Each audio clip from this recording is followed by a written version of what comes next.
जय हिंद साथियों। देखिए, आज मैं आपको एनटीपीसी रेलवे एग्ज़ाम के एक बहुत ही इम्पोर्टेंट टॉपिक पर बात करेंगे और उस टॉपिक का नाम है स्किल टेस्ट, जिसको आप टाइपिंग टेस्ट के भी नाम से जानते हैं। साथियों, ये सवाल जो है लगातार कई दिनों से बहुत सारे हमारे स्टूडेंट्स भाई बहन कमेंट बॉक्स में पूछ रहे हैं और टेलीग्राम में डायरेक्ट मैसेज करके पूछ रहे हैं कि टाइपिंग के लिए भैया कुछ बताइए, कोई आइडिया है तो बताइए। मेरे दोस्त, मैं अपने 2 बार सीजीएल मेंस में टाइपिंग दिया, उस बेसिस पे कर रहा हूँ, और एक बार जो है सीएचएसएल में दिया। वो मैं अपना पूरा अपना एक्सपीरियंस है जो टाइपिंग का वो शेयर करूँगा आपके सामने, तो आप शुरू से लेकर अंत तक देखिएगा। और लास्ट में मैं एक बहुत ही इंपॉर्टेंट चीज़ बताऊँगा कि जो लड़के का मान लिया टाइपिंग नहीं है, जीरो है, वो लड़के भी क्या क्वालिफाई करेंगे या नहीं करेंगे एनटीपीसी रेलवे के पोस्ट में, कोई भी पोस्ट में। तो देखिए, सीधा टू द पॉइंट हम बात करते हैं। आप सभी लोगों को पता होगा कि एनटीपीसी रेलवे के जो भी एग्ज़ाम होगा बहुत सारे पोस्ट के लिए होने वाला है, और हर एक पोस्ट में, कुछ पोस्ट में बिना टाइपिंग है कि आप टाइपिंग नहीं भी जानते हैं तो भी आप उसके लिए एलिजिबल हैं, नौकरी कर सकते हैं उसमें। और कुछ ऐसा पोस्ट है जिसमें टाइपिंग आपको हर हाल में देना पड़ेगा, क्योंकि देखिए इस टाइप जो भी स्टूडेंट्स एनटीपीसी का सीरियस में तैयारी कर रहे हैं ना, उनको टाइपिंग हल्के में बिल्कुल भी नहीं लेना चाहिए मेरे भाई, क्योंकि यदि इसमें आप डिस्क्वालीफाई कर दिए हो जाइएगा तो आपको बाहर कर दिया जाएगा एग्ज़ाम से। देखिए, सबसे ज़्यादा टाइपिंग जो है ना, टाइपिंग वाला पोस्ट है वो 12 लेवल के पोस्ट में है। जो भी, इसीलिए जो भी 12 लेवल के स्टूडेंट्स हैं उनको मैं खास करके विशेष तौर पर जो भी मेरा एक्सपीरियंस वो बताना चाहूँगा। हालांकि ग्रेजुएशन लेवल के भी कुछ पोस्ट में जो है ना वो टाइपिंग है। तो देखिए मेरे भाई आपको करना क्या, अभी हम आपको हमेशा बताते रहते हैं कि आपकी अभी पूरी तरीके से फोकस, आपकी फर्स्ट प्रायोरिटी जो है वो CBT 1 पर होनी चाहिए। मैं अब टू द पॉइंट बात कर रहा हूँ, ध्यानपूर्वक सुनिएगा। आपकी अभी फर्स्ट प्रायोरिटी है जो मेरे भाई, वो आपके CBT 1 क्लियर को करना रहना चाहिए, ठीक है ना। अब देखिए CBT 1 आपको पता है कि जब एग्ज़ाम होता है कोई भी एग्ज़ाम, अब तो उसके 1 सप्ताह से लेकर 10 दिन के अंदर आंसर की दे दिया जाता है, ठीक ना। अब आंसर की आ जाता है CBT 1 एग्ज़ाम देने के बाद मेरे दोस्त, तो आप अपना मार्क्स के आधार पर, अपने नंबर के आधार पर जो है अब टाइपिंग के लिए खुद को प्रिपेयर्ड करिए। क्योंकि अभी मैं आपको ये सजेशन कभी नहीं दूंगा कि अभी से ही टाइपिंग में आप लग जाइए, कोई फ़ायदा नहीं है मेरे भाई। 1 से 2 घंटा आप टाइपिंग में इधर दीजिएगा, उससे बेहतर है, मैं आपको एडवाइस देता हूँ कि ये 1 से 2 घंटा जो है ना, आप क्या करो, इसी एनटीपीसी CBT 1 के सिलेबस में दो, इसी को पढ़ने में लगाओ, प्रीवियस ईयर पेपर बनाओ, मॉक टेस्ट लगाओ उसके बाद चीज़ों को इम्प्रूव करो, नॉलेज को गेन करो, करंट अफेयर को इम्प्रूव करो, मॉक टेस्ट में अपना मार्क्स बढ़ाओ, परफॉर्मेंस बढ़ाओ, एक्यूरेसी बढ़ाओ, अपना स्पीड बढ़ाओ, ठीक ना, टाइम का मैनेजमेंट करना सीखो, इसी 1 से 2 घंटा उसी पर दो, ठीक ना। तो यदि CBT 1 में आपके मार्क्स आते हैं, हालांकि मैं उस वक्त आपको बताऊंगा कि कितने मार्क्स बन रहे हैं, तो आपको उस टाइपिंग की तैयारी करना चाहिए मेरे भाई। तो उस अनुसार उस वक्त जो है ना आप टाइपिंग का क्लास ज्वाइन कर लेना या फिर मैं आपको फ्री सॉफ्टवेयर भी बताऊंगा। हालांकि आपको टाइपिंग का क्लास ज्वाइनिंग करना ही पड़ेगा, क्योंकि ये एक स्किल टेस्ट है मेरे भाई। ये पढ़ाई नहीं है कि आप पढ़ लिए, रट लिए, क्वेश्चन बनाकर चले गए, हो गया। ये है ना ज़बरदस्ती वाला काम है, करना ही पड़ेगा, ठीक ना। स्किल ऐसे ही नहीं डेवलप हो जाता, बहुत माथा पेची लगता है टाइपिंग, और ये बहुत मतलब एक तरह से क्या बोले, बहुत ही माथा पेची वाला चीज़ है टाइपिंग। जब टाइपिंग आप सीखने जाइएगा, मान लिया जाए CBT 1 आपका मार्क्स अच्छा आ रहा है, मैं आपको बोलूँगा CBT 2, उसके बाद क्या होगा, CBT 2 और टाइपिंग के बीच टाइम देगा। और एक बात ध्यान रखिएगा, CBT 2 के समय टाइपिंग नहीं लेगा, उसके बाद लेगा मेरे भाई, ठीक ना। तो CBT 1 का आंसर की के बाद आप CBT 2 के रिजल्ट के बाद आपको टाइपिंग देने के लिए बोला जाएगा। तो सोचिए बहुत सारा गैप मिल जाएगा, लगभग 6 महीने का टाइम आपको मिल जाएगा। और मैं बता रहा हूँ 6 महीने का टाइम जो है ना आपके टाइपिंग के लिए ठीक है, जिस अनुसार रेलवे बोर्ड जो है आपसे टाइपिंग में, हिंदी में स्पीड जो मांगता है 25 वर्ड पर मिनट और इंग्लिश में 30 वर्ड पर मिनट, ये काफ़ी है, 6 महीना में इतना कर लीजिएगा।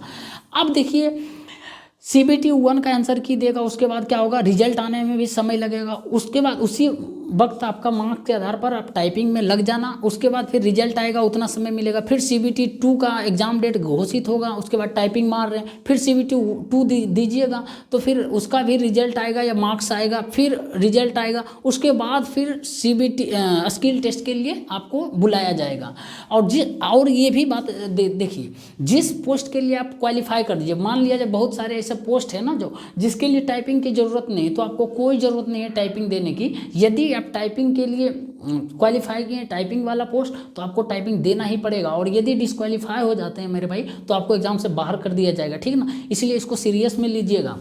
और सबसे बड़ी बात है ना, ये स्किल टेस्ट ऐसा चीज़ है ना, जब आप यदि अभी मान लीजिए कोई भी स्टूडेंट्स ABCD कुछ नहीं जानते हैं, टाइपिंग का ABCD भी होता है, सीखना पड़ता है, तो आप जब स्टार्टिंग में वहाँ ज्वाइनिंग करिएगा क्लास कहीं भी, तो होगा क्या, 1 महीना तो आपको कम से कम लग जाएगा ABCD लेटर ही सीखने में।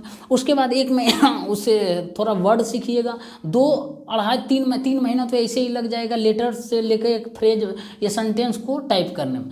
अब बचता है मेरे भाई आपके पास 3 महीना। अब मैं बताऊंगा 3 महीना में क्या करना है ना आपको, हालांकि उसी वक्त मैं बताऊंगा, फिर भी बता देता हूं। तो वो 3 महीना मेरे भाई एक ऐसा समय आएगा ना कि आपका टाइपिंग 25 पर जाकर रुक जाएगा।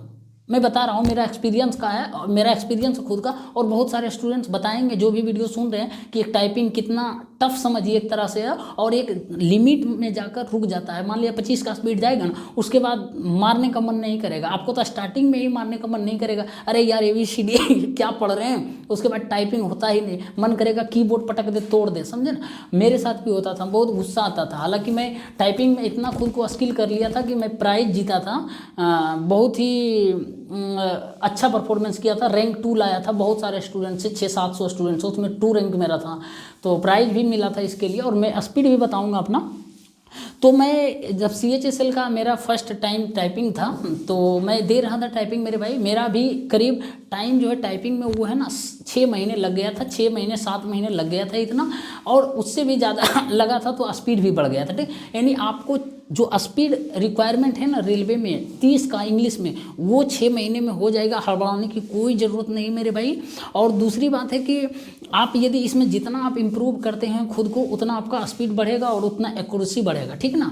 और सबसे बड़ी बात, आपको यदि आप जो भी स्टूडेंट को लगता है कि नहीं अभी से देंगे मेरे भाई, ठीक है दीजिए। आपको बता दें सोनी टाइपिंग फ्री सॉफ्टवेयर है, आप लैपटॉप में है तो आप वहाँ पर परचेज नहीं बल्कि फ्री में डाउनलोड कर लीजिए उसका सॉफ्टवेयर, उसके बाद लगाइए। सोनी में बहुत अच्छा है, सभी बहुत लोग मारते हैं, अभी परचेज करने की कोई ज़रूरत नहीं है, नहीं भी करिएगा होगा। क्लास आप जहाँ पे जाइएगा ज्वाइनिंग करिएगा, वहीं पे आपको मॉक टेस्ट के लिए बोला जाएगा, आप मारते रहिए, कोई दिक्कत नहीं।